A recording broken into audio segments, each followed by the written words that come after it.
What is good, everybody? AHS Rules back again with another video. The fan is still running because it's extremely hot, even though it's not pointing towards me right now, so it's kind of a little bit pointless. But the point of this video is to provide my 2024 WWE SummerSlam predictions, the biggest party of the summer. I do not know if they still call SummerSlam that, but they've called it that a majority of my lifetime, so I'm still going to call it that. An extremely interesting card at the filming of this prediction video. 7 matches announced. If something adds, or if something is added or changed, I'll comment my thoughts on it down below. But I've been enjoying the past 2 years of premium live events, and I can't really think of one that I came out of like extremely disappointed or just did not like. This event,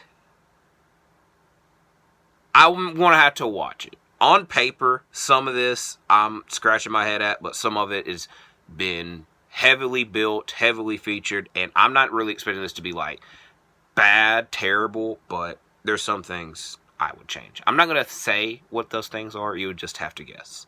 So it's just nitpicking, to be honest. Like I said, I'm very much expecting to enjoy this card. It's one of the biggest shows of the WWE calendar. So, the first match to talk about, I will say, is the match I'm looking forward to the most. CM Punk versus Drew McIntyre with Seth freaking Rollins as a special guest referee. I will say this is probably the match I have the hardest time in predicting a winner, because Drew has come off several shows on a losing streak. He lost to Damian Priest at Clash at the Castle. He lost at Money in the Bank in the World Title match. It is weird because he did win the Money in the Bank match, but it immediately was canceled out like an hour later. Where CM Punk is coming off injury, it would make sense if he was rusty. And Seth Rollins, I feel, has more animosity towards CM Punk. And I feel that there's more of a story in Rollins and Punk. Granted, I don't know when they will continue that. I will say I have a difficult time predicting this. I'm just gonna go with CM Punk. I can see Drew McIntyre winning. It's very hard to make a prediction on this, but I'm gonna go with CM Punk, and we'll see what happens after it. But I feel like if Seth is the referee and Drew loses, that would give Drew more reason to have a problem with Seth. Because, like, as of right now, they don't. So, it is needed, though. Even though Seth should be mad because Drew cashed in on his world title match. So, it's just me overthinking. But I'm going with CM Punk. Next match to talk about. For the United States Championship. Logan Paul versus LA Knight. A match I thought we were going to see at WrestleMania. And then they went in 2 different directions. And then, essentially since then, they have been building to this. It is weird because I think this is in Logan Paul's hometown. I'm not that extremely concerned about that, but I am very much hoping that LA Knight wins, and I do think this would be a big moment for him. But I'm picking LA Knight, but I realistically could see Logan Paul winning because, like I said, I think it's in his hometown, and then it's in a screw job-ish finish, and they set up a rematch at another show, but we'll see. I hope that LA Knight wins. Next, for the Intercontinental Championship, a match that we saw at Money in the Bank. Sami Zayn versus Braun Breaker. I love Sami Zayn. I have no problem with Sami Zayn. But I know at least Clash at the Castle, I think at King and Queen of the Ring in those predictions, I picked Chad Gable to win the IC title. I definitely, for Money in the Bank, picked Braun Breaker. And so that's 3 straight premium live events where I've picked against Sami Zayn just for him to retain. I am hoping Braun Breaker wins. I'm still a little confused in him challenging last month and losing, but I don't really know what a difference a month made in that. But I'm hoping that Braun Breaker wins. If he does not, I will be extremely confused. Like I said, I have no problem with Sami Zayn. It does make me come off as a Sami Zayn hater, but I definitely am not. But I very much would rather see a Braun Breaker IC title run. The match I have the second hardest time in predicting, the Women's World Title match. Liv Morgan versus Rhea Ripley. I think I'm going to predict Liv Morgan so we can continue this revenge story. I know that it's kind of weird how you want to factor the Judgment Day and Dominic Mysterio into this, because realistically speaking, if this was just a one-on-one matchup, I would expect Rhea to win, but I'm expecting shenanigans because we see shenanigans all the time in these women's world title matches. And I do think that Liv Morgan kind of does... I want her to have a good title run. If she has this big victory, that would definitely be a big moment in this title run, and could see it happening because, like I said, due to shenanigans that factor out of this. But at some point, if that's the case, I hope that we get a Rhea Ripley revenge tour following that. But we'll see. But I'm going to go with Liv Morgan. It would be extremely weird if there's several title changes on this show. Because in this next match, the WWE Women's title match, Bayley versus Nia Jax, it is weird because this has been built up since King and Queen of the Ring, because Nia Jax won the Queen of the Ring tournament. And since then, I'm like, do I see Nia Jax winning this match? I could. I don't really want to. I'm going to predict Bayley.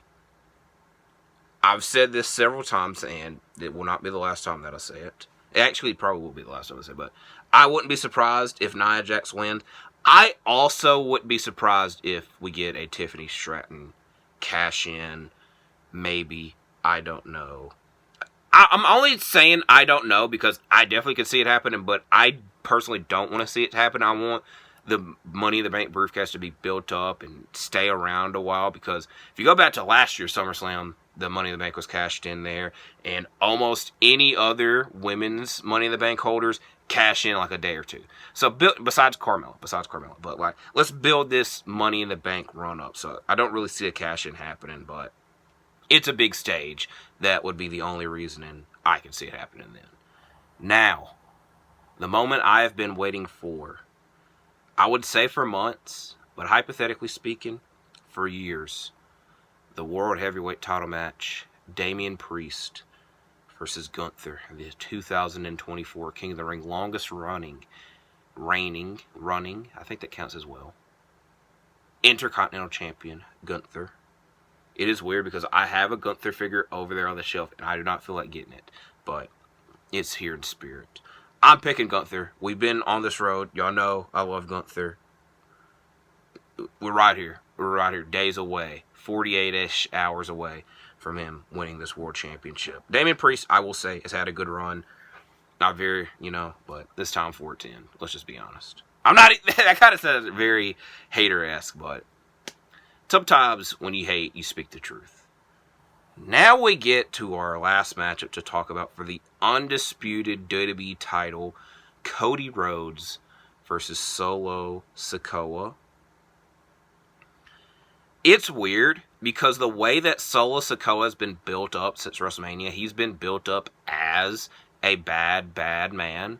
That is a Rikishi reference, not a John Cena reference. And the bloodline has been dominant, more aggressive since WrestleMania, with Solo leading.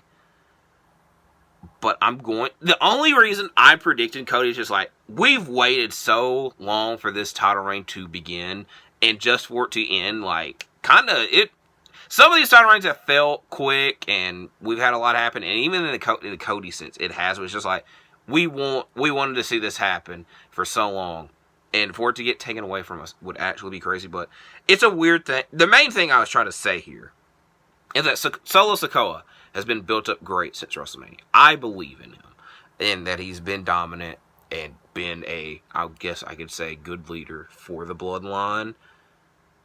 And it would be extremely weird if, like, Cody was able to overcome the odds of the entire group because everybody that he's aligned with has been taken out.